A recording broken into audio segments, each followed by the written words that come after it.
ನಮಸ್ಕಾರ. ಆರ್ಸಿಬಿ ತಂಡಕ್ಕೆ ಎಂಟ್ರಿ ಕೊಟ್ಟರು ಕಿವೀಸ್ನ ಘಾತುಕ ವೇಗದ ಬೌಲರ್. ಬಲಿಷ್ಠವಾಯಿತು ಆರ್ಸಿಬಿಯ ಬೌಲಿಂಗ್ ಲೈನ್ಅಪ್. ಹಾಗಾದರೆ ಸುದ್ದಿಯ ಸಂಪೂರ್ಣ ಮಾಹಿತಿ ಏನು ಎನ್ನುವುದನ್ನ ಈ ವಿಡಿಯೋದಲ್ಲಿ ತಿಳಿಸ್ಕೊಡ್ತಾ ಹೋಗ್ತೀನಿ. ಆದ್ದರಿಂದ ದಯವಿಟ್ಟು ಈ ವಿಡಿಯೋವನ್ನು ಕೊನೆವರೆಗೂ ನೋಡಿ.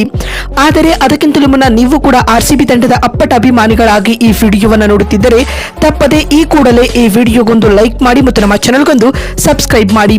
ಹೌದು, ದುಬೈನಲ್ಲಿ ನಡೆಯುತ್ತಿರುವ 2026ರ ಐಪಿಎಲ್ಗಾಗಿ ಮಿನಿ ಹರಾಜಿನಲ್ಲಿ ನಮ್ಮ ರಾಯಲ್ ಚಾಲೆಂಜರ್ಸ್ ಬೆಂಗಳೂರು ತಂಡವು ಇದೀಗ ಮತ್ತೊಂದು ಭರ್ಜರಿ ಪಿಕ್ ಮಾಡಿದೆ ಸ್ನೇಹಿತರೆ. ಹೌದು, ನ್ಯೂಜಿಲೆಂಡ್ನ ವೇಗದ ಬೌಲರ್ ಆಗಿರತಕ್ಕಂತ ಜೋಕಬ್ ಡೆಫಿರ್ ಅವರನ್ನ ರಾಯಲ್ ಚಾಲೆಂಜರ್ಸ್ ಬೆಂಗಳೂರು ತಂಡ ಇದೀಗ ಮಿನಿ ಹರಾಜಿನಲ್ಲಿ ಕೇವಲ 2 ಕೋಟಿ ರೂಪಾಯಿಗಳನ್ನ ನೀಡಿ ಸ್ಟೀಲ್ ಬೈ ಮಾಡಿದೆ ಅಂತಾನೆ ಹೇಳಬಹುದು ಸ್ನೇಹಿತರೆ. ಇದರೊಂದಿಗೆ ನಮ್ಮ ಆರ್ಸಿಬಿಯ ಬೌಲಿಂಗ್ ಲೈನ್ಅಪ್ ಕೂಡ ತುಂಬಾ ಬಲಿಷ್ಠವಾಗಲಿದೆ.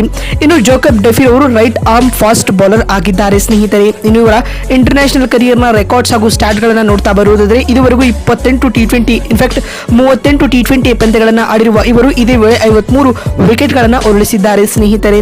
ಇನ್ನು ಇದುವರೆಗೂ ಇವರು ಐಪಿಎಲ್ ನಲ್ಲಿ ಕಾಣಿಸಿಕೊಂಡಿರಲಿಲ್ಲ. ಇದೇ ಮೊದಲ ಬಾರಿಗೆ ಐಪಿಎಲ್ ನಲ್ಲಿ ಆಡಲಿದ್ದಾರೆ, ಅದು ಕೂಡ ನಮ್ಮ ರಾಯಲ್ ಚಾಲೆಂಜರ್ಸ್ ಬೆಂಗಳೂರು ತಂಡದ ಪರವಾಗಿ ಸ್ನೇಹಿತರೆ. ಈ ಮುಖ್ಯವಾಗಿ ಆರ್ಸಿಬಿ ತನ್ನ 2ನೇ ಖರೀದಿಯಾಗಿ ಜೋಕಬ್ ಡೆಫಿರ್ ಅವರನ್ನ ಬೈ ಮಾಡಿದೆ ಅಂತಾನೆ ಹೇಳಬಹುದು ಸ್ನೇಹಿತರೆ. ಇದೇ ರೀತಿ ಐಪಿಎಲ್ 2026ರ ಮಿನಿ ಆಕ್ಷನ್ ಗೆ ಸಂಬಂಧಪಟ್ಟಿರತಕ್ಕಂತ ಲೈವ್ ಅಪ್ಡೇಟ್ಸ್ ಗಳನ್ನ ನಮ್ಮ ಚಾನಲ್ ಅಲ್ಲಿ ನೀಡ್ತಾ ಹೋಗ್ತೀನಿ. ಹಾಗಾಗಿ ಚಾನಲ್ಗೆ ಸಬ್ಸ್ಕ್ರೈಬ್ ಮಾಡ್ಕೊಂಡು ಮತ್ತೊಂದು ವಿಡಿಯೋದಲ್ಲಿ ಸಿಗ್ತೀನಿ. ಅಲ್ಲಿವರೆಗೆ ನಮಸ್ಕಾರ, ಧನ್ಯವಾದಗಳು.